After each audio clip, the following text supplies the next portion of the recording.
Shabbat Shalom. Que el Eterno les bendiga. Vamos a iniciar la porción de Natsó. Natsó, elevarse. Y es la segunda porción del libro de Números. Y tiene cosas bien, bien interesantes que nos está diciendo dentro de la Torá. Y vamos a empezar a verlas. Vamos a hacer la lectura de la oración. Baruch et Adonai Mevorach. Baruch atah Adonai Eloheinu melech haolam asher bachar banu mikol hamamim benatan lanu et torato. Baruch atah Adonai noten hatorah. Amén. Muy bien, de estos vienen mandamientos en esta porción, de los 613 mitzvot, y vamos a ver algunos de ellos, lo vamos a desarrollar dentro de la enseñanza, y vamos a empezar con el mandamiento 362, el precepto de enviar al impuro ritualmente fuera del campamento de la Shekinah o de la presencia divina. Que una persona ritualmente contaminada no debe entrar a ninguna parte del santuario. El precepto de confesión de los pecados. ¿Qué personas no pueden entrar o se consideraban impuras?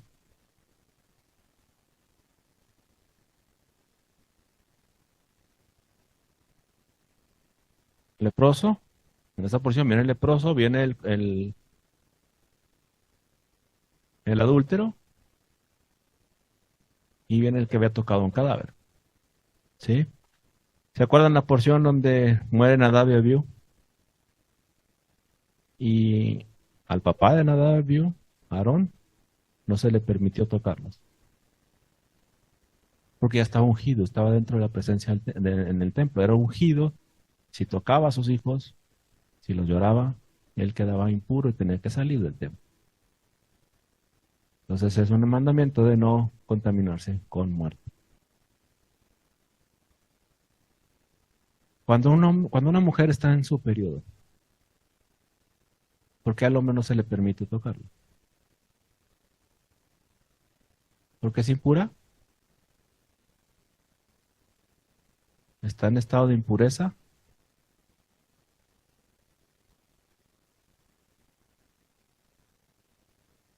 Y dice que la mujer está en estado de impureza.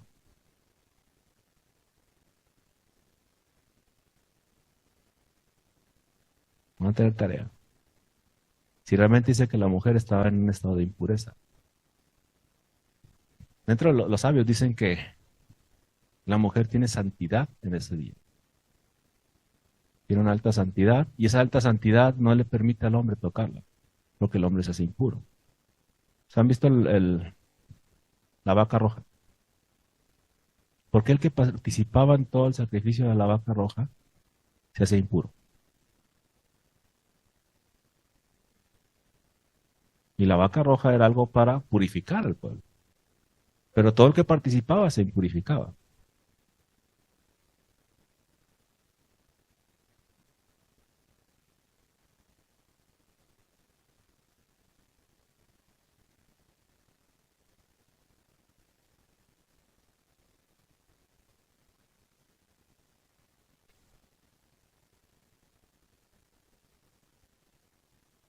¿Qué pasa a cada uno de nosotros?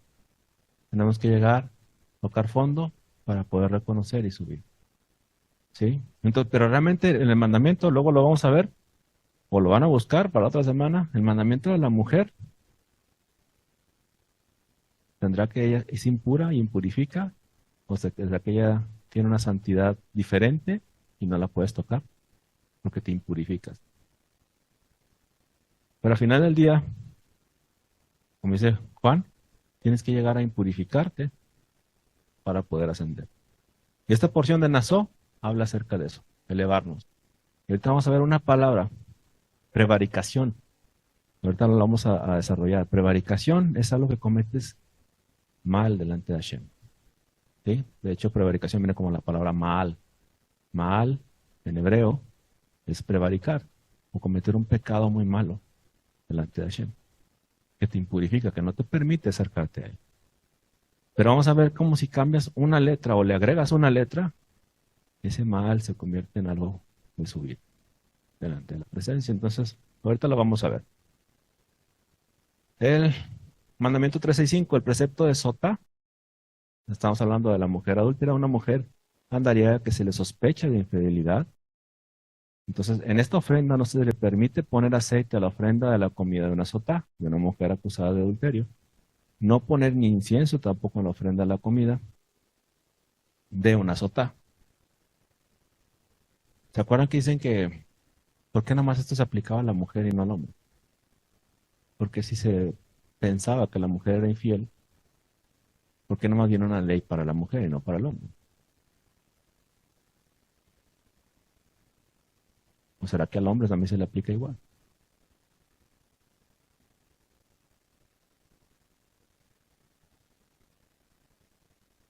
El hombre no podía acusar a la mujer si él estaba siendo infiel. O sea, un hombre no puede llevar a una mujer delante de la presencia de un sacerdote, acusarla de la sospecha de infidelidad, si él no era fiel. Porque si él era infiel y acusaba a su mujer, el mal recaía sobre él.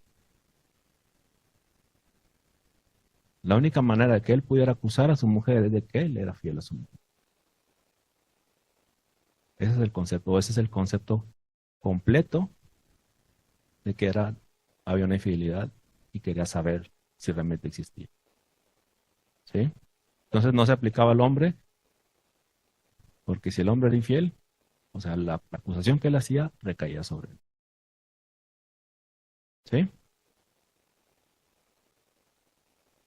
Habla del voto nazareo, un nazir. El nazareo dice se le prohíbe beber vino, cualquier bebida fuerte, que un nazir se le prohíbe comer uvas frescas, un nazir se le prohíbe comer uvas secas o pasas, se le prohíbe comer semillas de uvas, se le prohíbe comer piel de uvas, y un nazir se le prohíbe afeitar su cabello todos los días, así como hasta que termine su voto nazareo. ¿Sí? Era por lo menos 30 días. Entonces, pero en esta porción también vemos a Sansón, ¿no? Voto nazareo. Un voto nazareo dio cuenta que ellos se abstenían de uva, no cortaban su cabello, no tocaban muerto. Era un voto que hacían delante de Hashem. Sansón, ¿eh? Necesitas hacerlo en el templo. Porque cuando tú terminas el voto nazareo, necesitas llevar una ofrenda al templo. Estaba, cuando Pablo estaba en efectivo ese voto nazareo. Porque ahí menciona Pablo unos que vayan a dejar el voto después de hacer un voto nazareo, fueron a dejar la ofrenda. Tiene que haber un templo. No está activo mientras no haya un templo. ¿Sí? Sansón nació como si fuera un voto nazareo de por vida. Si ven la historia de Sansón, cómo se fue contaminando. ¿Qué fue lo primero que hizo Sansón? ¿Con qué mató a hombres? ¿O de dónde agarró una miel? De un león. ¿Sí? Se contaminó con muerto. Bebió vino y se cortó el pelo. Cuando terminó los tres, terminó su voto nazareo y terminó su fuerza. Luego la pueden leer la historia. No la vamos a ver ahorita, pero léanla. Y lo que es el voto nazareo es lo que estaba haciendo Sansón. Y por eso terminó sin fuerzas. Pero al final dices, bueno, ¿y por qué Hashem le regresó la fuerza? Después de todo lo que había hecho.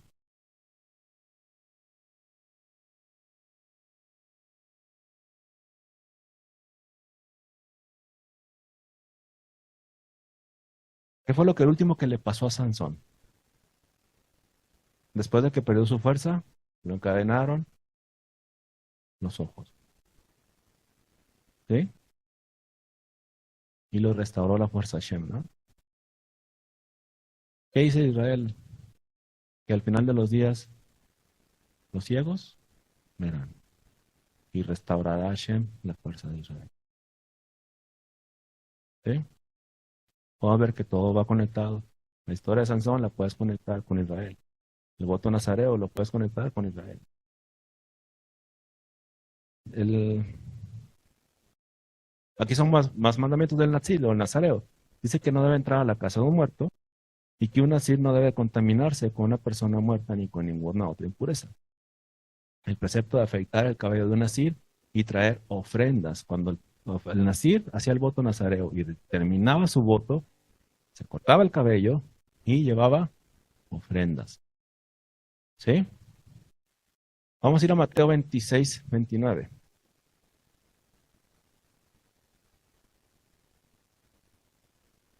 Mateo 26.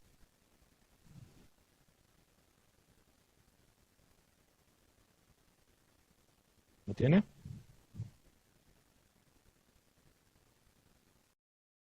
Fíjese lo que son palabras de Yeshua.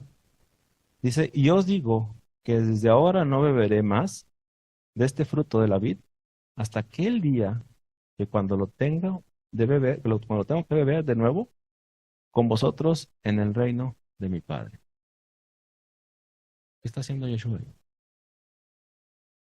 No vuelvo a beber del fruto de la vid hasta aquel día. ¿Cuál es aquel día? El reino se ha entregado a mi Padre.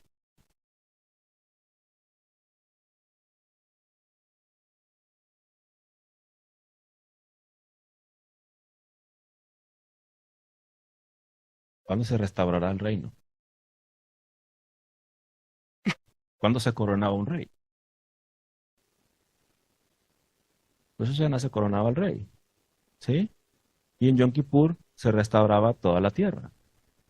Primero se coronaba un nuevo rey y luego se restituía la tierra, ¿verdad? ¿Lo hacemos hoy en día en el mundo o no? Funciona igual. ¿Cuándo son las votaciones este año en Estados Unidos? Noviembre. ¿Y se instala luego el presidente o hay un periodo? Y luego todo pasa, ¿sí? Es exactamente igual con Hashem. Rosh Hashanah, la fiesta de Yom Teruah, se corona el rey y en Yom Kippur, un jubileo, recordemos que el jubileo, y llegar al jubileo solamente en Yom Kippur, se regresa todo a su dueño original. ¿Sí? Funciona exactamente igual. Entonces aquí lo que está diciendo Mashiach es, no voy a volver a tomar el jugo de la vid hasta que vuelva en mi reino. ¿Cierto? Con el reino de Hashem. Entonces, de mi padre, porque mencionas a su padre. Entonces, ¿qué es lo que hacemos nosotros al entrar al reino o al entrar al espacio sagrado o al entrar a Shabbat? No tenemos un kiddush, no tenemos una copa. Recordando la promesa que Mashiach se iba a restaurar el reino, por eso tomamos del jugo de la vid. ¿Sí? ¿Tiene sentido o no? Ok. El precepto de dar la bendición a los panim cada día. El precepto de cargar el arca sagrada sobre los hombros. Y son todos los mandamientos que vienen. Entonces, quiero que veamos una gráfica de cómo estaban acomodados las tribus. Estas son las tribus que están en el norte, como referencias desde el norte. Esta es la puerta está al este, oeste, y este es el sur. Y otra vez vamos a ver algo bien importante. Ahorita en esta porción se enfoca mucho en los sacerdotes. Entonces, así estaban acomodados. Recordamos que Leví, ¿cuántos hijos tiene Leví?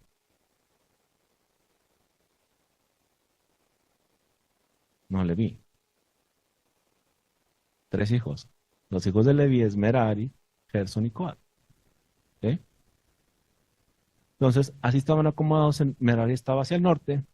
Gerson, no la tribu, sino la descendencia de Gerson, estaba al oeste y Coat estaba al sur. Aparte de Aarón, ¿Aarón a cuál línea pertenecía? ¿Merari, Gerson o Coat? Buena pregunta. ¿Aarón? Bueno, entonces Moshe, ¿a qué línea pertenecía? Era Coat. ¿Sí? Era la línea de Coat. Coré, ¿a qué línea pertenecía? Coat. ¿Sí? De este linaje venía, ellos tenían una función, ahorita vamos a leer la función. Coré, ¿con quién empezó a platicar para hacer como una rebelión, para empezar a hablar mal del sacerdocio? Vemos dónde estaban ubicados.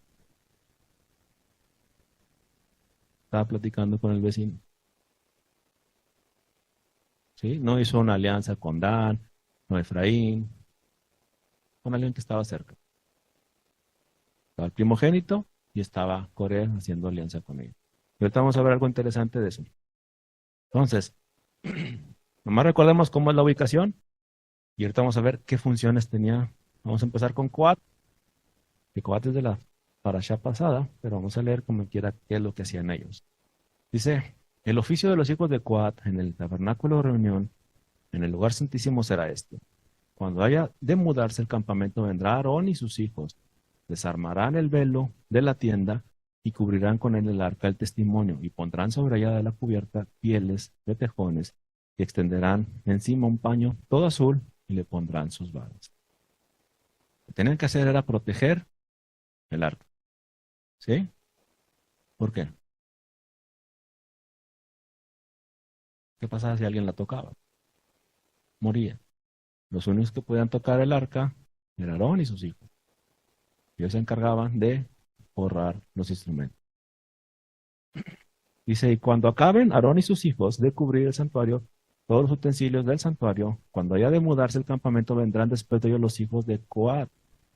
Aarón y sus hijos pueden entrar a la tienda donde está el arca, donde está el lugar santísimo.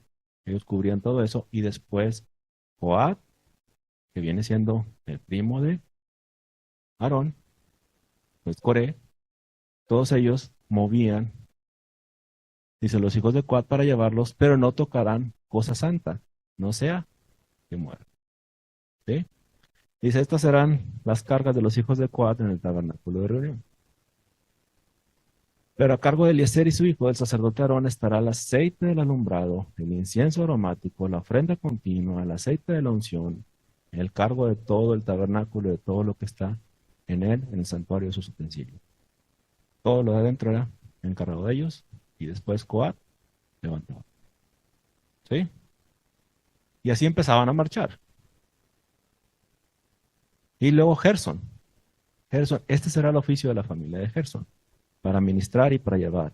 Llevarán las cortinas del tabernáculo de reunión, sus cubiertas, la cubierta de pieles de tejones que está encima de él, la cortina de la puerta del tabernáculo de reunión, las cortinas del atrio, la cortina de la puerta del atrio que está cerca del tabernáculo y esta será y cerca del altar, alrededor de sus cuerdas, todos los instrumentos de su servicio y todo lo que será hecho para ellos, así servirán. Entonces, todo lo que forraba el templo, ellos lo hacían. Y Merari era el encargado de todas las columnas, de todas las bases. Este será el deber del cargo para todo servicio del tabernáculo reunión. Las tablas del tabernáculo, sus barras, sus columnas, sus bases, las columnas del atrio alrededor de sus basas, sus estacas, sus cuerdas, con todos sus instrumentos, todo su servicio lo consignarás por sus nombres, todos los utensilios que ellos tienen que transportar. Este será el servicio de las familias de los hijos de Merari por todo el ministerio en el tabernáculo de reunión bajo la dirección de Itamar, hijo del sacerdote. Todo estaba bajo la dirección de ellos, de Aarón y sus hijos, pero cada uno tenía una función. ¿Sí? Entonces, ¿qué pudiéramos aprender de eso? ¿Cómo marcharían? ¿Quién marcha primero? ¿Quién después? Coat, Gerson y Merari, o Merari, Gerson y Coat.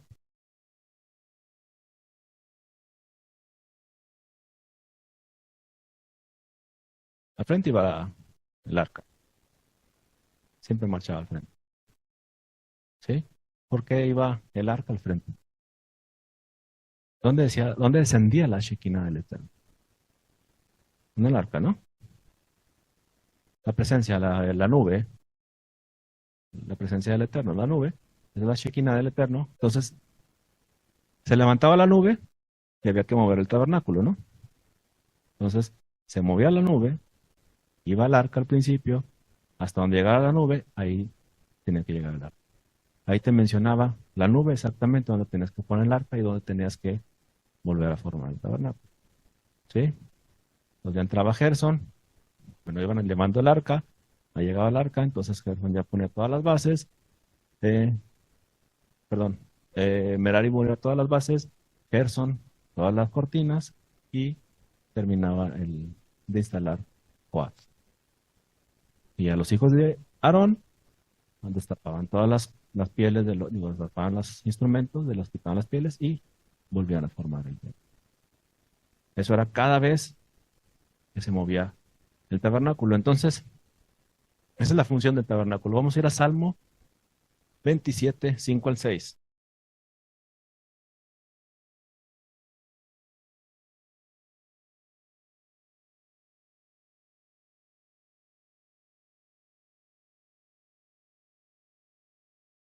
Dice, ¿por qué él me esconderá en su tabernáculo en el día del mal?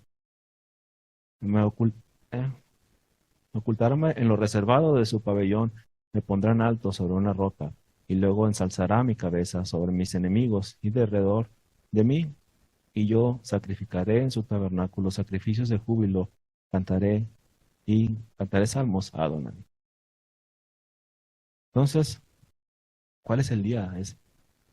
¿Cuál es el día del malo, el día temible? ¿Quién los va a esconder?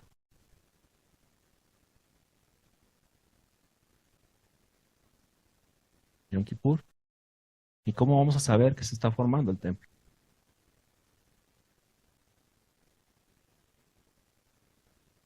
¿Qué señal habrá para saber que se está formando el templo? ¿La qué?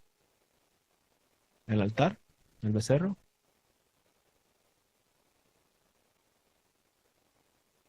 Tienen que estar listos. De hecho, ya están listos. Los levitas ya casi están listos.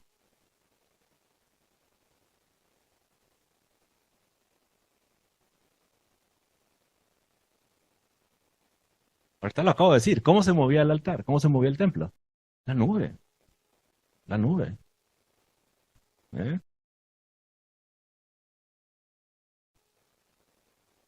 El Uber. La nube. Una vez, perdón. La nube se tiene que ver. ¿Cuál es la nube? Mashiach descendiendo. Porque dice así como le viste ir, así volverá. ¿Cuándo se fue Mashiach? Se fue en Hechos 2. Ujú. Ahora resulta que tenemos que ver una nube. Algo que nos va a enseñar que es tiempo de... Dice que el día temible de Hashem. Sabemos que... ¿Cuál es el día temible? Sabemos que un rey es coronado en Rosh Hashanah. Estamos viendo Apocalipsis. Dice que el sol y la luna se oscurecerán. ¿Será que a lo mejor vamos a ver algún tipo de nube, algún tipo de nubosidad, algo que haga que el sol se vea menos? Va a haber algo, va a haber algo. Pero vamos a ver, esta restauración nos va a llevar a entender algo. Si vemos, vamos a ver antes de ver. Aquí estaba Israel, ¿no? En Jerusalén. ¿Y hacia dónde se fueron las tribus? Al norte, ¿sí? Con los sirios, con Siria. Se fueron hacia el norte. Y luego que andaban allá por Turquía, cuando habla de las este, 7 iglesias, habla de este lugar más por acá. Entonces se fueron hacia el norte. ¿Regresaron? No regresaron. No regresaron. Efraín se puso a hacer nuevas fiestas, nuevo templo, nuevos levitas, nuevo todo, para que la gente ya no descendiera a Jerusalén. Pero nunca más volvieron. ¿Sí? Entonces vamos a tomar el punto de origen de aquí, van hacia arriba. ¿Y de aquí hacia dónde se fueron? Empezamos a ver Roma, España. Y entonces, ¿por dónde van a regresar? ¿Por el camino que se fueron o otro camino? Tiene que regresar por aquí abajo, por el Negev. El Negev es el sur, el desierto. Estamos viendo el libro del desierto, de Bad Midbar. No es números, números es en español, lo podemos ver, pero es el libro en el desierto. Este libro nos habla del regreso a casa. Nos hace de cuenta que Israel va a hacer esto para volver a casa. ¿Sí? Entonces, eso es en lo macro, de volver al mundo. Pero si lo vemos en lo pequeño, en lo micro, vamos a entender Merari, Gerson, Coat y otra vez a la puerta. ¿Sí? No tanto Fibonacci, tiene un más. ¿Qué significa cada nombre? Si esa es la función que hace Israel en lo macro, en todo el mundo, ahora lo vamos a ver en lo pequeño, nada más en el templo, darle la vuelta así rápido. Y eso pequeño nos enseña lo macro también. ¿Sí? Siempre es la misma, tú lo estiras y se va a ver exactamente igual. Entonces, Merari significa algo amargo. Tiene de marar a lo que está amargo, una amargura. ¿Sí? Vamos a ir a Génesis 49:23. Génesis 49:23 y vamos a ver también Éxodo, Shemot 1:14.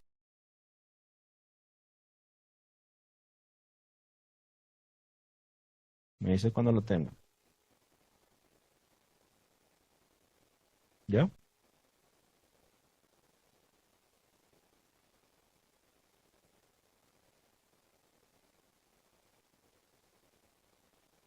Voy a leer desde el 22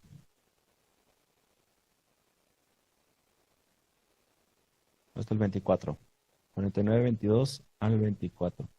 Dice, ramo fructífero, José, ramo fructífero junto a fuentes, no, perdón, a una fuente cuyos vástagos se extenderán sobre el muro, y le causaron amargura y lo asatearon, aborreciéndole los arqueros, mas su arco queda en fortaleza de los brazos de sus manos, y se corroboraron por las manos del fuerte de Jacob.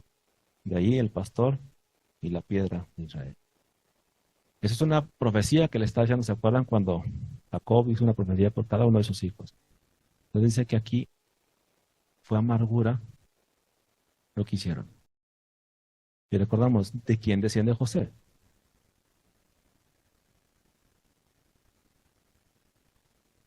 Dos hijos de José, Manasés y Efraín. ¿Sí? ¿Hacia dónde se fue Efraín? Al norte. Y causó amargura. Primero empieza la amargura. ¿Sí? Y estamos viendo, Merari quiere decir amargura. ¿Sí? ¿Vamos bien? Y luego Gerson, forastero. Bueno, vamos a ver primero, se me está pasando. Shemot 1:14. De Éxodo 1:14.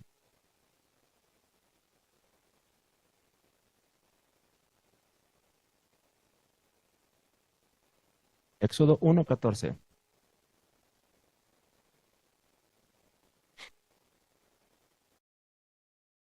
La profecía que vemos de José es a nivel global.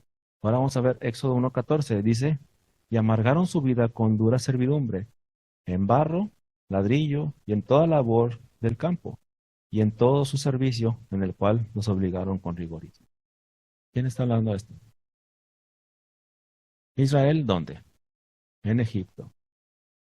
¿Sí? Entonces, ¿cómo inicia la vuelta a casa? ¿Cómo inicia el regreso a casa? Con amargura. Hay una amargura. ¿Sí? ¿Cómo inició la restauración de, ahorita que acabamos de pasar, de Noemi? No llegó a su casa y le dijo, ya no me digas Noemí, dime Mara, dime amargura. Y ahí empezó a restaurar. Hubo un trabajo que hizo su nuera y empezó a restaurar el nombre de Noemí. Había una descendencia, había una tierra de Noemí y se empezó a restaurar el nombre. ¿Sí? Siempre es con algo de amargura.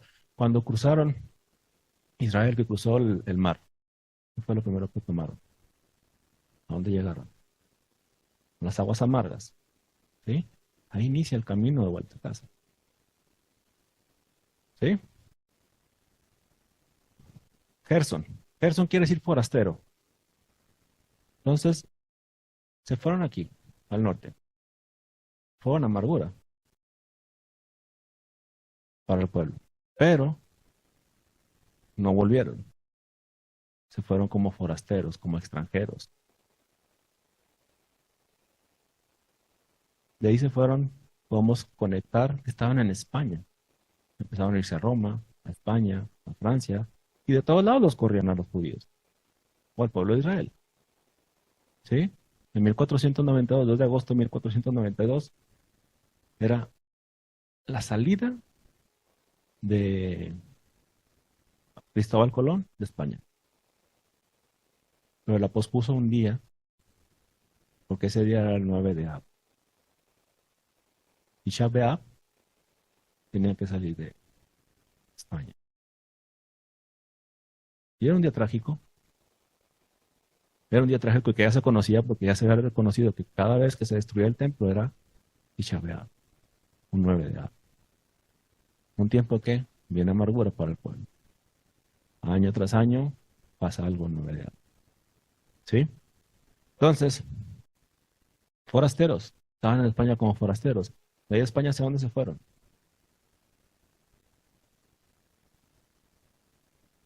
Cristóbal Colón, la Niña, la Pinta, la Santa María. América. ¿Sí? Y llegaron en barco. Sí. ¿Pero qué fecha? 3 días antes de Sucot. 3 días antes de Sucot. Hashem los sacó de un lugar donde los perseguían. De España era o convertirse al catolicismo, quedarse y morir, o salir de España. O te quedabas o salías. Si te quedabas, te convertías o morías. Entonces, salieron de España, llegan a una nueva tierra. Te das cuenta que ahora prácticamente habitas con Hashem. Haces Sukkot, celebras una tierra nueva. Así como Hashem va a crear cielos nuevos y tierra nueva, te das cuenta que estaban ellos en Sukkot, en la fiesta. Pero ¿qué pasó? Volvieron a perseguirlos, la Inquisición los siguió hasta el Nuevo Mundo. ¿Sí? Entonces, como forasteros, Gerson tiene que ver con ser forastero. Proverbios 35 y Nahum 1:7. Ahora sí ayúdenme a leer Proverbios 35 y Nahum 1:7.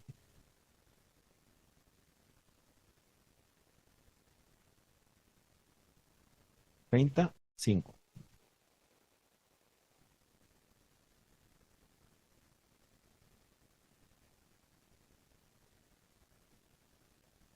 Refugio. Gerson es ser forastero, pero dice que hay un mandamiento que dice que seamos buenos con el extranjero, ¿no? Con la viuda, con el huérfano. Hashem guarda Torah. Cuando estamos como forasteros, Hashem nos cuida. ¿O no? Nos protege. De hecho, Gerson también tiene que ver algo con refugio para un forastero. Entonces dice que Él nos protege. Y Nahum 1:7, ¿qué dice?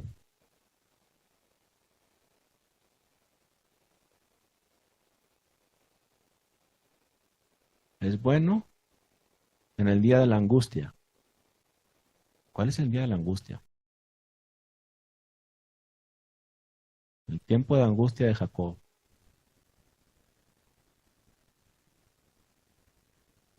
De Rosh Hashanah a Yom Kippur.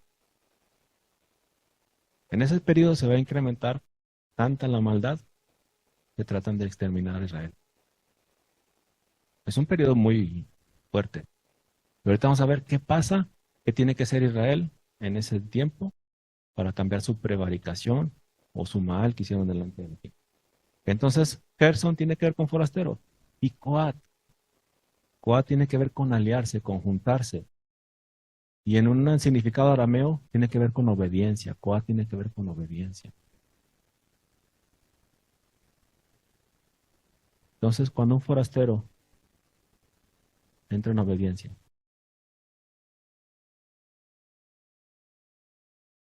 Coat está aquí en obediencia. ¿Sí? Vamos a ver Ezequiel 36, 24, 27 y Galut 33, 20.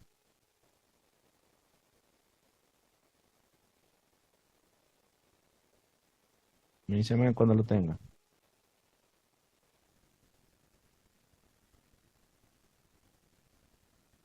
36, 24 y 27. Perdón, dije 30. Ezequiel 36. ¿Ven? A ver, léelo.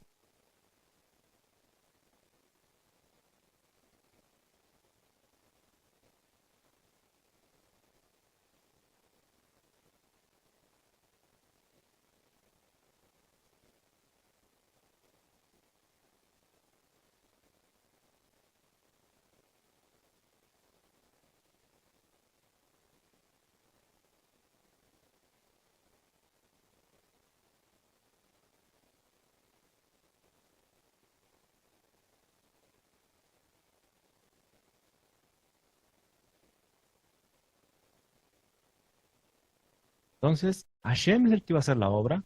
Hashem va a poner los mandamientos en nosotros. Él iba a enviar el Ruach o su espíritu para que podamos volver a casa. Entonces, si nos va a poner sus mandamientos, ¿qué vamos a hacer nosotros? Puede ser. Nos vamos volviendo a casa, ¿no? ¿O no? En Galut 3:20, ¿qué dice?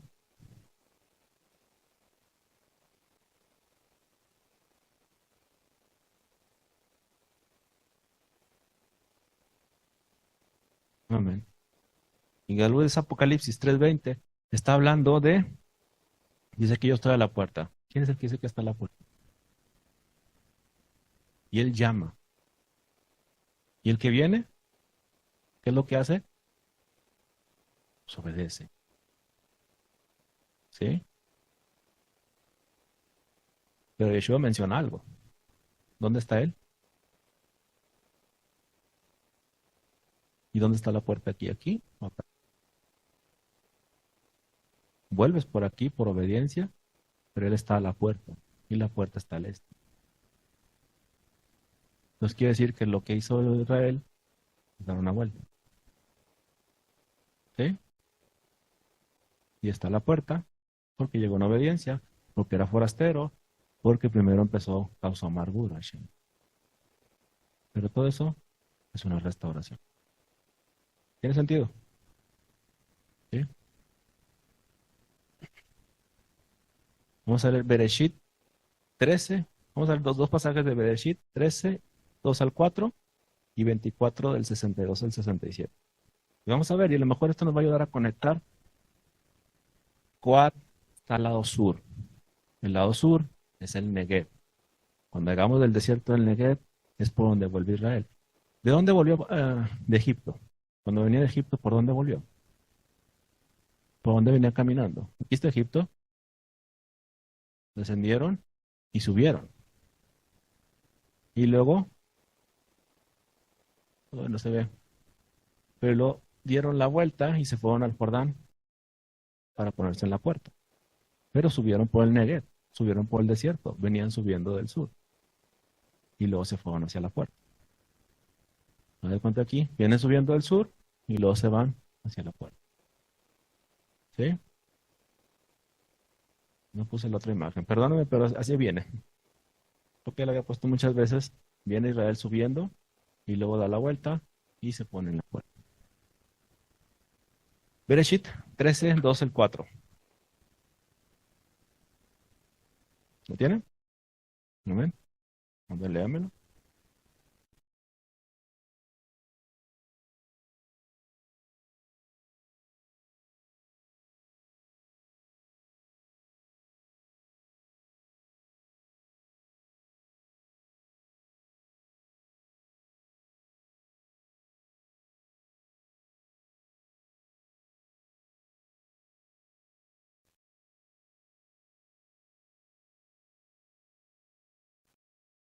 Amén.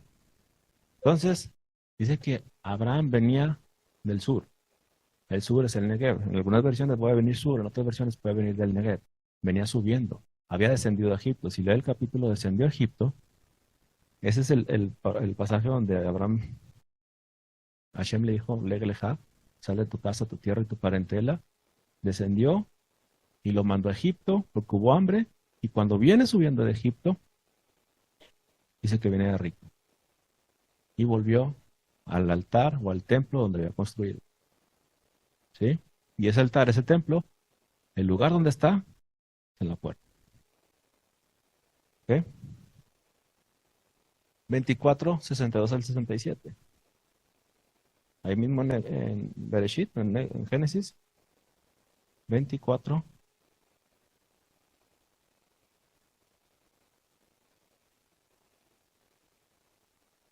Amén.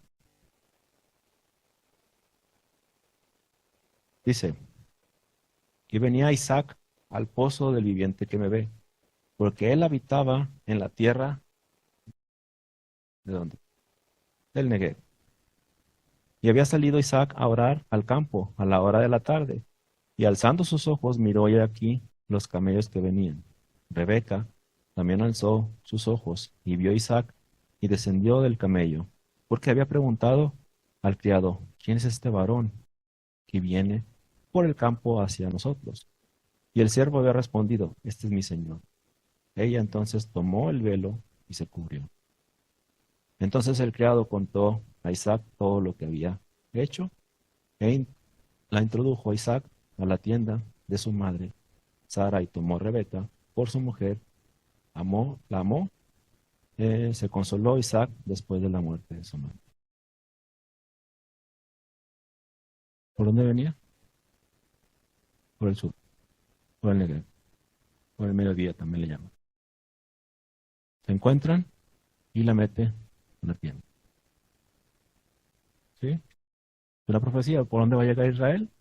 Se va a encontrar con su Señor para entrar a la tienda. ¿Sí estamos? Sí está fácil, ¿verdad? Porque ahora viene lo difícil ya. En el segundo libro de Abdías, nada más es un libro y nada más tiene un capítulo. Abdías 1, 19, 21. En algunas Biblias no viene, por si no lo haya, no se sienta mal.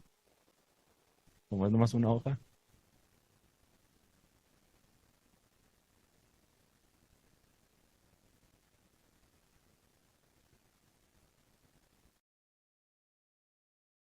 Fíjese lo que dice Abdías. Digo, es un profeta muy chiquito el capítulo, realmente nomás tiene 21 versículos. Pero a ver si lo estudiamos un día y tiene mucha profundidad. Dice, y los del mediodía o los del Negevet, pues serán el monte de Saúl y los llanos de los palestinos. Poseerán también los campos de Efraín y los campos de Samaria y Benjamín a Galad. Y los cautivos de este ejército de los hijos de Israel poseerán los cananeos hasta las Sarepta y los cautivos de Jerusalén que están en Sefarat. Dice, los cautivos de Jerusalén están en Sefarat. Algunos va a decir España. Algunas traducciones dicen España. ¿Sí? Poseerán las ciudades del mediodía, las ciudades del Negev, y vendrán los salvadores al monte de Sión para juzgar al monte de Saúl, y el reino será de Adonai. Hablando de un día en específico, cuando el reino es restaurado, cuando toda la tierra vuelve a su dueño original, se va a hablar de un jubileo, cuando todos están volviendo por el Negev. ¿Sí? Y te habla de dos personas. Te habla de los de Sefarat, que son los de Jerusalén, y los de Israel. ¿Sí? Dos personas diferentes o dos campamentos diferentes. Así como Jacob separó dos campamentos, hay dos campamentos que vuelven a la tierra. ¿Tiene sentido? Muy bien. Ahora sigue esto. Entonces, yo creo que Ya van a entenderlo más fácil. Está muy difícil, iba a hacer con menos cosas, pero y luego se me olvidan. Entonces, Israel, siempre que es expulsado, eh, o más bien el pueblo, desde Adán, Adán cuando fue expulsado, ¿hacia dónde fue expulsado? Al este. Siempre te sacan por la puerta. Cuando lo expulsaron del Edén, por la puerta es expulsado. ¿Sí? Y entonces van haciendo esta función para volver de vuelta a casa. Digo, mucho ya lo vimos, entonces vamos a ir tratando de verlo. Itgalut 3:12. ¿Qué es lo que dice Itgalut? O Apocalipsis 3:12.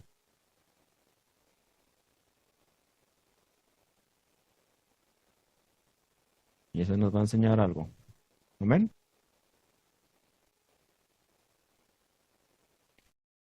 Al que venciere, yo le haré columna en el templo de mi Dios, y nunca más saldrá fuera. Y escribiré sobre ellos el nombre de mi Dios, y en el nombre de la ciudad de mi Dios, la nueva Jerusalén, la cual desciende del cielo, con mi Dios y con mi nombre nuevo. ¿Qué le va a hacer? Columna. ¿De qué era encargado Merari? Las bases, las columnas. ¿Sí? Al que venciere, ¿qué es lo que tiene que vencer?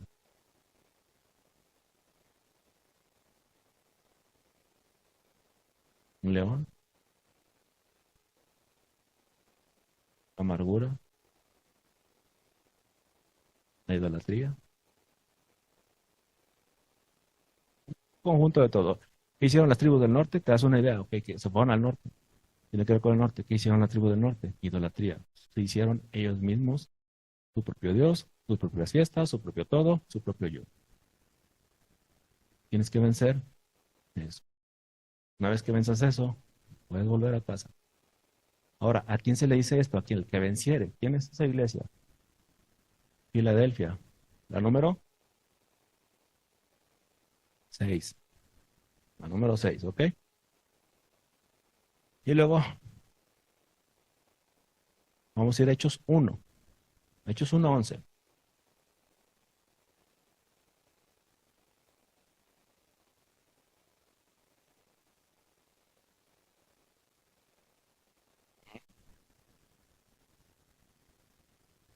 ¿Eh? Más dos Biblias.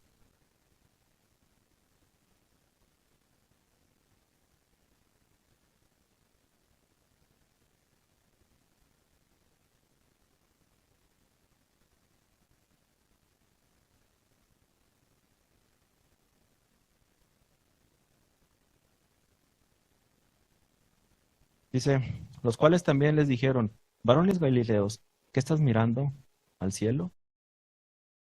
Este mismo Yeshua que ha sido tomado desde vosotros arriba en el cielo, así vendrá como le habéis visto ir al cielo. ¿Cómo fue tomado? En una nube. Entonces, así como le oíste ir, así mismo lo vas a ver venir. En una nube. ¿Qué significa la nube?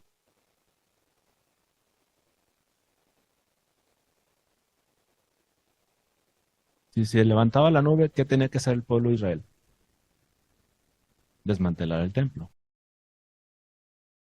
Ascendió Yeshua, ¿qué tenía que pasar con el templo? Cuando volvamos a ver la nube, ¿qué tiene que hacerse? ¿Sí? ¿Tiene sentido? Ok. Y entonces, ¿esa es la única señal para Mashiach? ¿O vamos a ver más cosas? ¿Más cosas? Vamos a ver. Mencióname 10 nada más. Yo dije, vamos a ir a Mateo 27:50 al 53. Ahora, Yeshua, ¿a quién vino? Vino por las ovejas perdidas de la casa de Israel, los que estaban como forasteros, fuera, para traerlos de vuelta a casa, ¿no? ¿Sí? Sí, vamos viendo cómo va haciendo la restauración. Ok, entonces Mateo 27.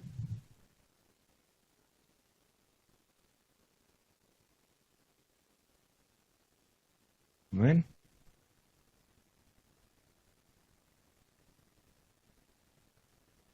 Dice más Yeshua, habiendo otra vez exclamado con grande voz, dio el Espíritu. Y he aquí que el velo del templo se rasgó en dos, de alto a lo bajo, y la tierra tembló, y las piedras se hundieron. No, es que aquí sí se hendieron, pero no sé si se partieron. Y se abrieron los sepulcros, y muchos cuerpos de los santos que habían dormido se levantaron, y salidos de los sepulcros después de su resurrección, vinieron a la santa ciudad y aparecieron a muchos. Entonces, si así como le viste ir, pero también cuando entregó el Espíritu y se fue en la nube, pasaron esas cosas. En Apocalipsis nos menciona terremotos, resurrección de muertos. ¿Sí o no? ¿Sí? Todo va a haber más señales, ¿o no? Y la otra era,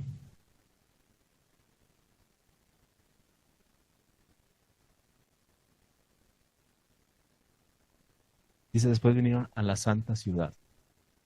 Que era lo que hemos visto ahorita, que él llamaba a los suyos. Si escuchan mi voz, yo estoy a la puerta y los llamo.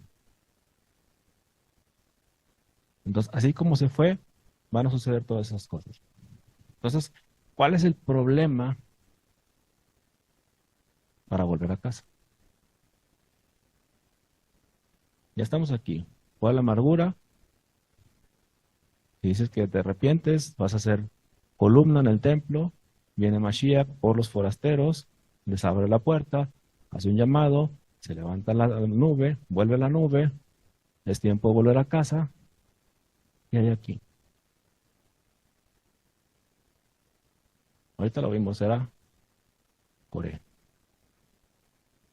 Coré. El problema de Coré es gente usurpando o tratando de usurpar un rol que no le corresponde. Al final de los tiempos viene un antimesías, tratando de usurpar a lo que no les corresponde. ¿Sí? Así como vimos que venía Rebeca y aquí se encontró con Isaac. Cuando volvamos a casa, lo primero que te vas a encontrar es un falso mesías. Alguien tratando de usurpar. Rubén, primogénito, dentro de Coat, Coré, alguien que quiere usurpar un rol, una función que no le corresponde. Entonces tenemos que aprender quién realmente te está hablando. ¿A quién estás obedeciendo? Mashiach dice, mis ovejas escuchan mi voz. Al falso Mesías muchos no van a escuchar. Y muchos se van a perder. Y muchos van a creer que ese es el Mesías. Tenemos que aprender a diferenciar quién te está enseñando obviamente la verdad. ¿Quién te va a enseñar la puerta? ¿Te parece mucho? Coré era primo de Aarón. Primo hermano. ¿Te parece mucho? Rubén, primogénito. O sea, tiene toda la fachada de un Mesías. Pero por eso se le llama el falso Mesías. Pero ese es el camino que tenemos que encontrar de vuelta a casa. Entonces, ¿cómo podemos diferenciar de un Mesías y un falso Mesías?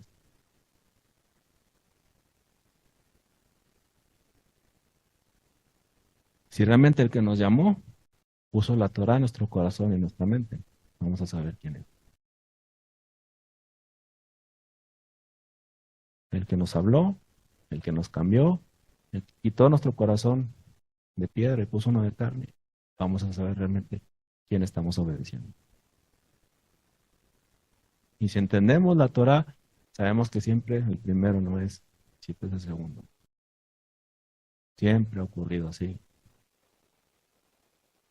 No Ismael, Isaac, no Esaú, Jacob, no Manasés, Efraín. Siempre vemos que no es el primero, el segundo. No el primer Adán, sino el segundo Adán. ¿Sí? Si entendemos ese concepto, al final, cuando aparezca el Mesías y cuando todo el mundo diga, este es el Mesías, vamos a entender y vamos a poder discernir que no es. ¿Ven? Muy bien, entonces, más o menos vemos cómo es una restauración, cómo se construye el templo, cómo Hashem vuelve a traer los suyos de vuelta a casa. Y al otro lo vemos con las tribus, también funciona igual. ¿Sí? Entonces, aquí es donde empieza la porción. No, no empieza la porción realmente. Lo otro vimos era donde empezaba la porción. Aquí en el segundo capítulo, capítulo 5. Dice Adonai habló a Moshe diciendo, manda a los hijos de Israel que echen del campamento a todo leproso, a todos los que padecen flujo de semen y a todo contaminado de muerte, así como hombres como mujeres echaréis fuera del campamento, los echaréis para que no contaminen el campamento de aquellos entre los cuales yo oí. Si está la presencia de Hashem, la shonjara, la inmoralidad y tocar muerto no puedes hacer. ¿Recuerdan un pasaje donde va un joven y le dice que quería seguirlo? A Yeshua, un joven rico. Bueno, el joven rico tenía muchos bienes, pero había otro joven que decía, deja que enterrara a mi padre. ¿Por qué Yeshua no lo dejó que enterrara a su padre? Deja que los muertos entierren a sus muertos. ¿Qué hay detrás de esas palabras?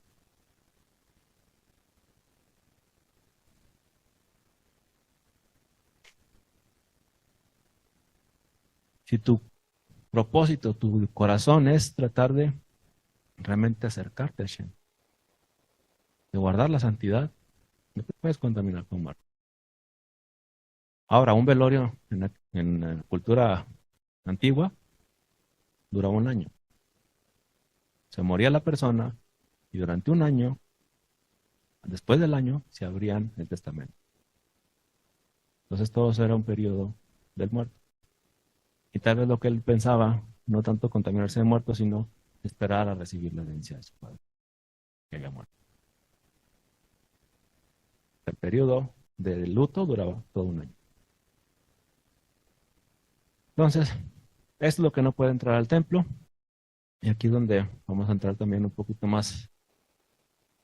Además habló Adonai a Moshe diciendo, di a los hijos de Israel, el hombre o la mujer que se cometieron alguno de los pecados que el hombre prevarican contra Adonai y delinquen.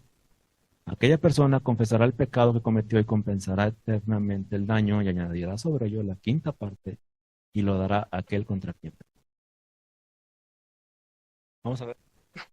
Primero, prevaricar. Es la palabra maal. Maal, prevaricar. También la puedes pronunciar como meal. Meal quiere decir que está encima de o sobre de.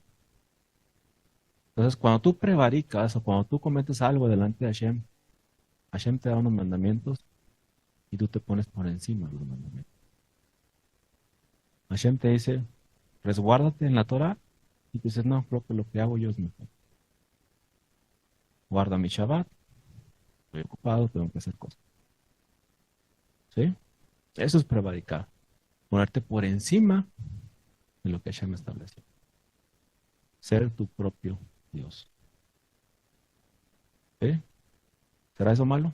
Digo que bastante malo, ¿no? Entonces, vamos a ver estas dos palabras. Maal. Esta es la raíz de Maal. Mem, Ain y Lamed.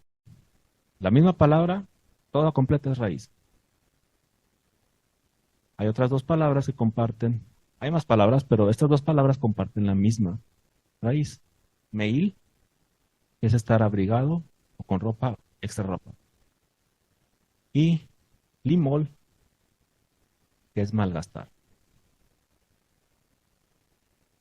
Entonces, Hashem te da la protección. Tú malgastas lo que tienes. Hashem te da la Torah y lo desechas. como si fuera basura. Y haces las cosas a como tú quieres. Estás convirtiendo mal. Ayer te da la protección. Dices, no, yo tengo suficiente abrigo, yo tengo con qué protegerme, yo tengo mi propia cobertura. No necesito de lo que Hashem me da. Eso es prevaricar delante de Hashem. ¿Tiene sentido? ¿Sí? Y viene lo divertido. Entonces, Amal, si le agregas la letra Hei, ya hemos visto la letra Hei, cómo cambia un sentido todo. Como Abraham, que era un padre de pueblo, se convirtió en un padre de naciones, solamente cuando Hashem le cambió el nombre y le agregó una Hei. A Sara también le agregó una Hei y cambió el sentido de la mujer de un hijo a una mujer de multitud de naciones. ¿Sí? Entonces se convierte en mala, y mala es algo que se eleva o sube. ¿Sí? En el pasado, mala significa ella malgastó. Solamente en pasado, no en presente.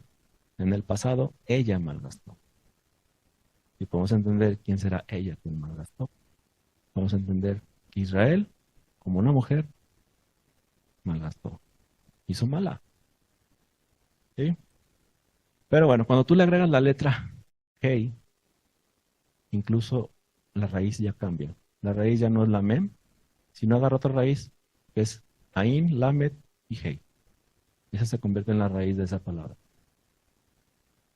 Y de ahí viene la palabra aliyah. ¿Qué es aliyah? Subir. ¿Cómo leemos la Torah o la porción? No, tenemos que hacer aliyah. ¿Sí? Aliyah también es inmigrar, ahorita vivir a Israel. Esa es una aliyah. Te vas y te acercas a la casa. Es aliyah. Es subir o ascender. El león, lo que hemos visto en varias canciones, el león, es un ser supremo, un ser más alto. Aquí no tiene la letra Hey. La letra Hey, normalmente esa raíz tiende a desaparecer cuando se modifican las palabras. En esto tampoco tiene la letra Hey. Sí existe, pero ya no se incluye, o ya no se pronuncia la letra Hey. Entonces, el león es algo supremo más alto. Y Lui es ser muy inteligente, ser un genio. Eso tiene que ver con la palabra mala. Entonces, ¿cómo la letra Hey cambia el sentido de estar en contra de Hashem a algo que sube, algo supremo, algo que sube en Aliyah? ¿Sí? ¿No tiene ningún sentido? Qué bueno. Entonces, Maal y Mala. Mashiach se hizo mal delante de Hashem. Prevaricó.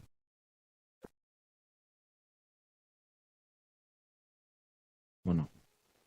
¿No? Entonces, ¿por qué tenía que morir?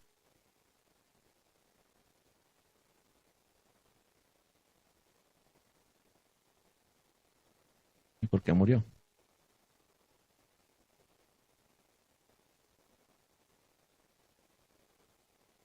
¿Por culpa de? Entonces, ¿quién cometió mal? ¿Nosotros? Nosotros cometimos mal delante de Hashem. Y Él se puso en lugar de Él. Entonces, Él cargó el mal de nosotros. ¿Sí? ¿Tiene sentido o no?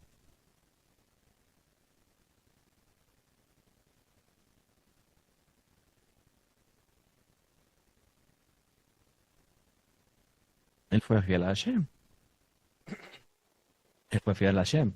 Pero se puso en un lugar por nosotros. Que en esta porción también vemos la mujer, la ley de los celos. La sutá. No nos correspondía a nosotros tomar de las aguas amargas. No éramos culpables. Porque Él tomó vinagre. Porque se inflamó el vientre. Porque lo perforaron y salió agua. Porque estamos viendo la ley de los celos ahí en la tura. ¿Sí? Entonces vamos a suponer, o a decir, que Él tomó ese mal de nosotros, pero el Espíritu, ¿qué fue lo que hizo el Espíritu en Él? Lo restauró y lo subió. Lo que había hecho mal, lo elevó. ¿Sí? ¿Tiene sentido? Ok. Entonces, todo Israel había cometido mal delante de Hashem, ¿no? Y cuando se fue Mashiach, dijo, yo les voy a dejar, ¿qué? Consolador, el Ruach. ¿Y el Ruach cuál es? ¿Qué letra representa con el Ruach? El aliento de vida, las 5 libros de la Torah. Él nos iba a dejar esto. ¿Para qué? Para que pudiéramos ascender, para que nuestras oraciones pudieran subir. ¿Sí? Hay nomás dos letras que se repiten en esta palabra, que es la Ain y Lamed. Ain es la letra número, o su gematría 70, y Lamed la 30. 70 es el número de las naciones. 30 tenemos que ver como un pastor. ¿Sí? 70 naciones fueron a Egipto y salieron de la mano de un pastor. Y ahorita vamos a ver algo extra. Ahorita le seguimos adelante. Entonces, ¿tiene sentido? ¿Qué es prevaricar? ¿Y cómo cambia el sentido cuando le agregas la letra G? ¿Sí? Perdón. Dice, entonces habló Adonai a Moshe diciendo, dile a los hijos de Israel que el hombre y la mujer que cometiera alguno de todos los pecados en los que el hombre prevarican contra Shem y delinquen, aquella persona confesará el pecado que cometió y compensará eternamente el daño y añadirá sobre ello la quinta parte y la dará a aquel contra quien pecó. Vamos a ver la quinta parte ahora. ¿Qué es una quinta parte? Vamos a agarrar el modelo de 100, yo creo que es el más fácil, y lo partimos en 5. ¿Cuánto es 100 entre 5? 20. Entonces, tenemos 20 más 20 más 20 más 20 y más 20. Ahí tenemos los 100. Pero dice que vas a restituir completo y añadir una quinta parte. ¿Sí? Entonces serían 120. ¿Sí? ¿Cuántos son los años destinados para la vida del hombre? 120. Entonces será que la restitución de Hashem será en los 120 jubileos, en los 120 por 50, que son los 6,000 años que va a tener la tierra. 1, 2, 3, 4, 5 y uno extra, 6. 120. ¿Sí? Vamos a agarrar el 100% de los premios Nobel. Y una quinta parte de ahí son judíos. El 20% de todos los premios Nobel que hay son judíos. Y lo pueden buscar. Siendo solamente el 0.03% de la población mundial. O sea, no llega ni al 1% de la población mundial. Es el 0.03% de la población mundial, pero tienen el 20% de los premios Nobel en el mundo. ¿Será que tiene que ver con esto? O cero. Y Luis, genios, inteligentes.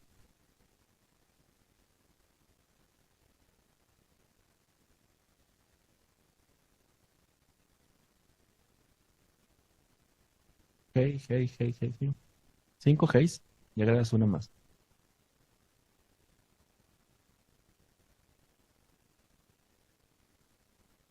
¿Será que Hashem derramó su espíritu en cada milenio, en cada día de la semana? Ahora lo interesante es cuando sumas ¿Todos? ¿Cuánto te da? 30. Como la Lamed, como un pastor, como un guía, te va a meter a casa. ¿Será que el espíritu de Hashem vino a partir de Mashiach o siempre ha existido?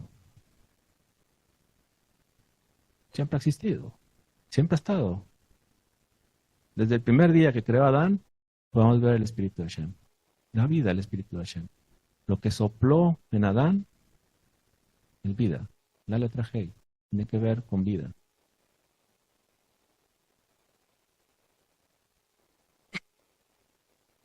Bereshit, vamos a ver Génesis 41, 34 al 35.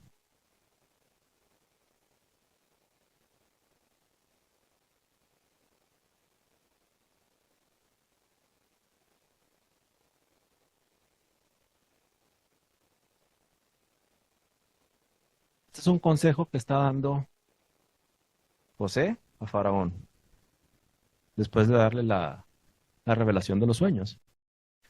Dice, haga Faraón y ponga gobernadores sobre el país y quinte la tierra de Egipto en los 7 años de la hartura y junten toda la provisión de estos buenos años que vienen y lleguen el trigo bajo la mano de Faraón y mantenimiento de las ciudades y guárdenlo. Y aquella provisión en depósito para el país para los 7 años de hambre que serán en la tierra de Egipto y el país no perecerá de hambre. ¿Cuánto le dijo José? Una quinta parte. Quinté una quinta parte. ¿Será que José sabía algo de Torah? ¿Sabía algún principio? Y nuevamente cuando haces alguna venta, los que tienen negocio, si nomás pasas de mano, por lo general le ganas un 20%. Algo así rápido, que nomás vas a pasar de mano, haces un 20%. Agarras una quinta parte. Yo sé que hay otros que le ponen más, pero realmente si quieres tener un flujo constante, movimiento constante, un 20%, siempre te va a estar retornando rápido. Entonces, Mateo 26, 29. Ya vamos a terminar. Nos faltan como 18 ya.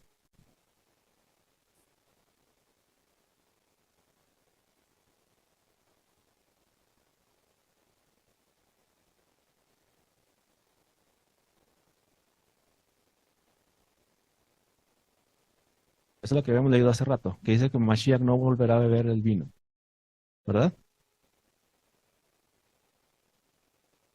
Hasta que venga ¿qué? Hashem en su reino. Entonces, si los podemos ver cada una de las fiestas, cuando Yeshua viene es aquí, ¿sí? 5 fiestas. Pero si agregamos una, es para perdonar, para redimirnos. Y de hecho, toda esta porción que estamos viendo es para redimir, es para llegar a Yom Kippur. Entonces quiere decir que Hashem, después de 5 periodos, agrega una quinta parte para redimirnos. Y si no me cree, vamos a continuar leyendo. Lo que estábamos leyendo ahorita de Bamidbar 5, dice, y si aquel hombre no tuviere pariente en el cual se ha resarcido el daño, será la indemnización del agravio de Adonai, entregándolo al sacerdote, además del carnero de las expiaciones, con el cual se hará expiación por él, toda la ofrenda de todas las cosas santas de los hijos de Israel presentarán al sacerdote. Suya será, y lo santificado de cualquiera será suyo. Asimismo, lo que cualquiera diere al sacerdote será suyo. Está hablando Yom Kippur. Todo esto nos lleva a Yom Kippur. ¿Sí? Entonces, después de aquí vamos a ver lo de la mujer adúltera. ¿Qué tiene que ver la mujer adúltera? Si estábamos hablando como de Yom Kippur, ¿por qué de repente mete Hashem algo de la mujer adúltera? La ley de Sotá. ¿Será que todo Israel va a pasar ese juicio también? ¿Será que ese es el juicio que va a vivir Israel al final de los días? De hecho, sí. No vamos a leer todo el capítulo, pero obviamente viene aquí que esa mujer nadie la vio cometer adulterio. Simplemente el esposo siente celos. No hay testigos, no fue atrapada en el acto. Su marido le entra un espíritu de celos, la lleva al sumo sacerdote, la pone frente a Adonai, el sacerdote toma del polvo del suelo. Esto es importante. Escribe las maldiciones en un libro, es muslo, se caerá y su vientre se inflamará. Si es inocente, será libre y fecunda, y las borra con el agua. El agua permite que pueda ser borrado. Y la mujer tomará el agua amarga. O sea, pone las maldiciones, las escribe, las borra con el agua y tiene que tomar esa agua. ¿Sí? Entonces, eso ya había ocurrido.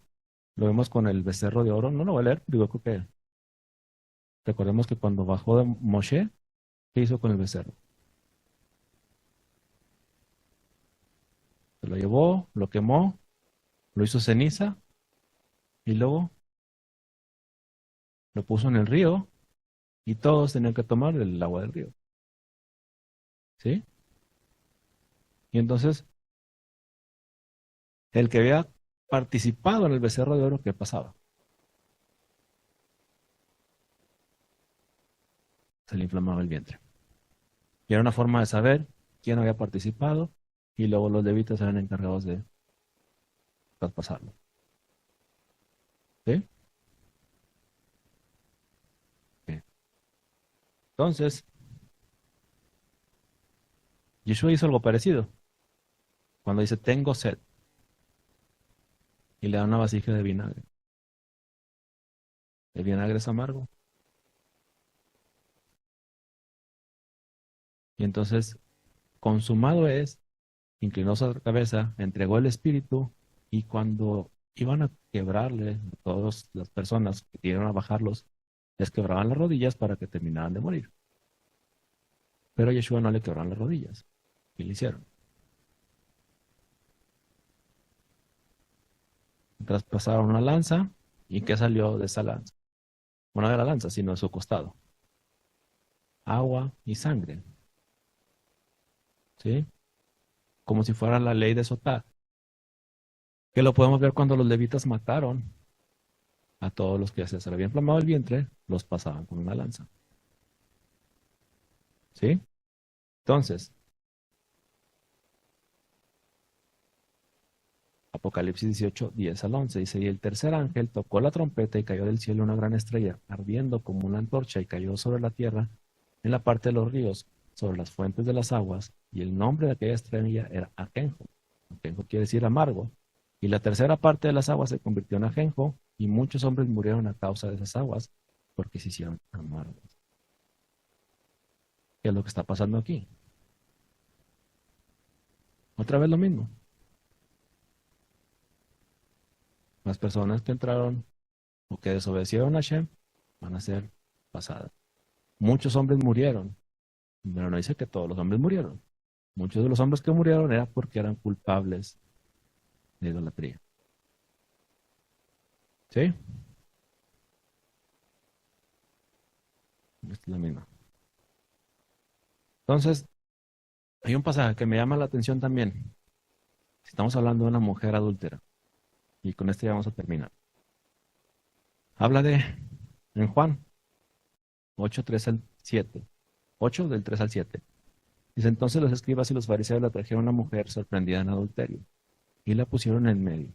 Y le dijeron, maestro, esta mujer ha sido sorprendida en el acto mismo del adulterio, y en la ley nos mandó Moshe a apedrear a tales mujeres. ¿Tú pues qué dices? Mas esto decían, tentándole para poder acusarle. Pero Jesús, inclinando hacia el suelo, escribía en tierra con el dedo. Y como insistieron en preguntarle, se enderezó y les dijo, el que de vosotros esté sin pecado sea el primero en arrojar la piedra contra él. Entonces, ¿qué está pasando aquí? Un juicio. Si era una mujer sorprendida en adulterio o se tenía celos de esa mujer, ¿dónde se llevaba? Según la Torah, según lo que leímos. Al sumo sacerdote, al templo. ¿Yeshua era sumo sacerdote? No, no era sumo sacerdote. Ahora, ¿estaba el marido ahí? No menciona nada del marido. ¿El que la llevaba era el marido o los amigos? El marido era el que llevaba al templo. Entonces, no es como una ley de sotá tampoco. Ahora, si una mujer era sorprendida en adulterio, ¿se llevaba nada más a la mujer o a los dos? A los dos. Entonces estamos viendo que dice, le llevaron como para tentarle y poder acusarle. ¿Sí? Y entonces, estas palabras que dice, y el que esté vosotros sin pecado, sea el primero en arrojar la piedra. ¿Quiere decir que todos tenían pecado? O de acuerdo a la Torah, porque no podían arrojar la piedra.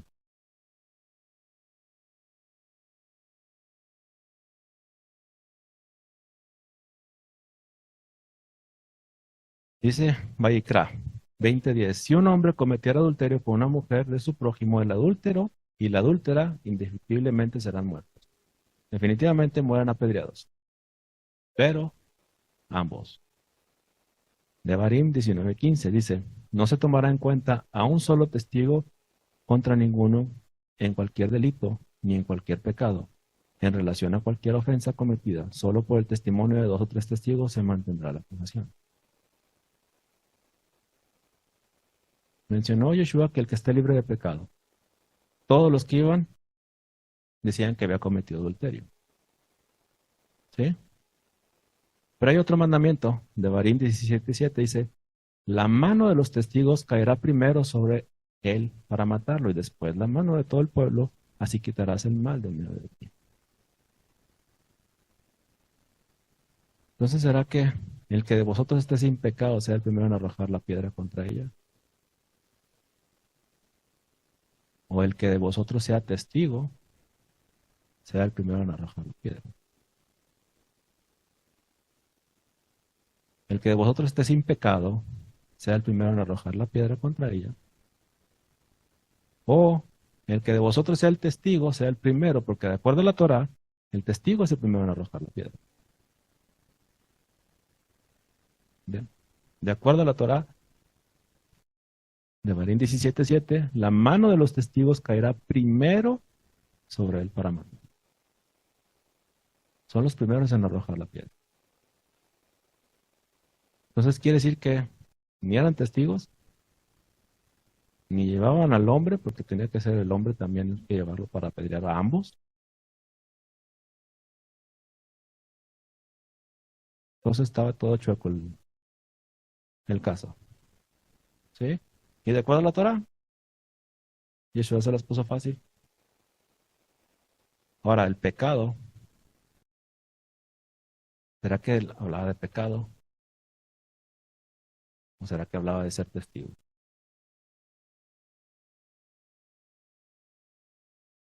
Dice, si se inclinó de nuevo hacia el suelo, siguió escribiendo en tierra, pero ellos al oír esto, acusados por su coincidencia, salían uno a uno, comenzando desde los más viejos hasta los postreros. Y quedó solo Jesús y la mujer que estaba en medio.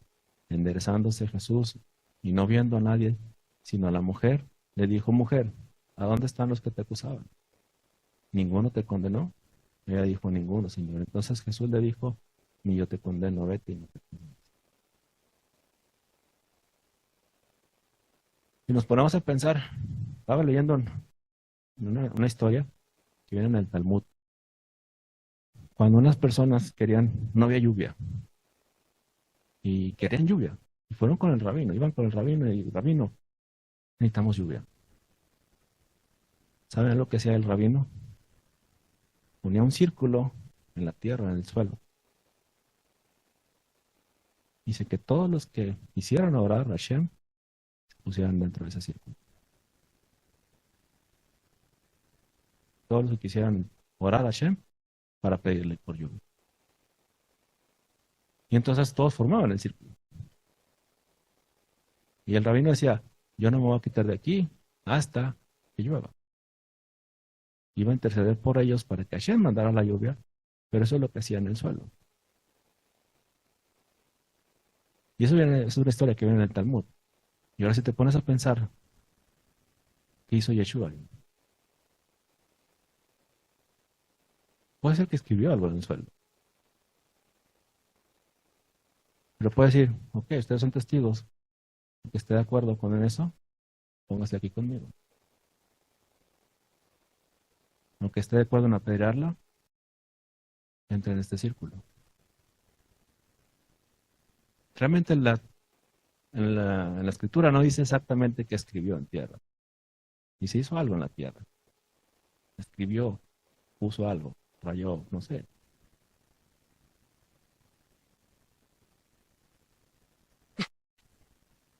Pero aún así, si así fuera, cada uno de nosotros también vamos a ser presentados delante de Hashem. Cada uno de nosotros va a ser presentados delante de Él y van a decir si somos culpables o no.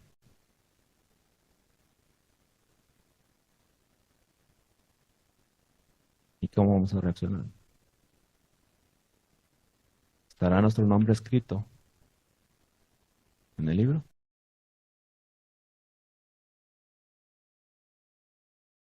Tal vez como esa mujer, somos culpables de adulterio.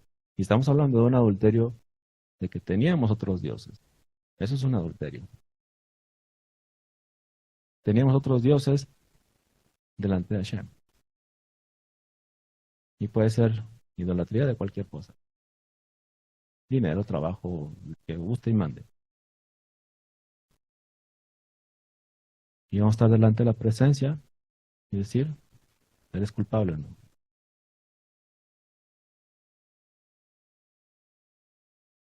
Y tal vez el sacrificio o el ver lo que hizo Mashiach por nosotros es lo que nos va a permitir hacer un cambio.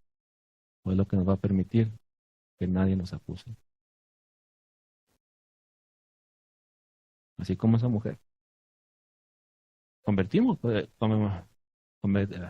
perdón, cometimos prevaricación delante de Hashem. Pero el Espíritu nos llevó a la puerta.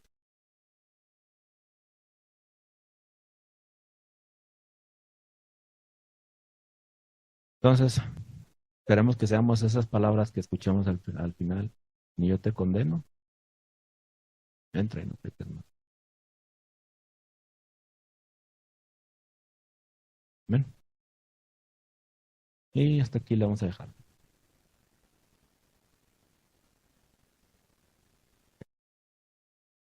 Déjame para terminar la transmisión.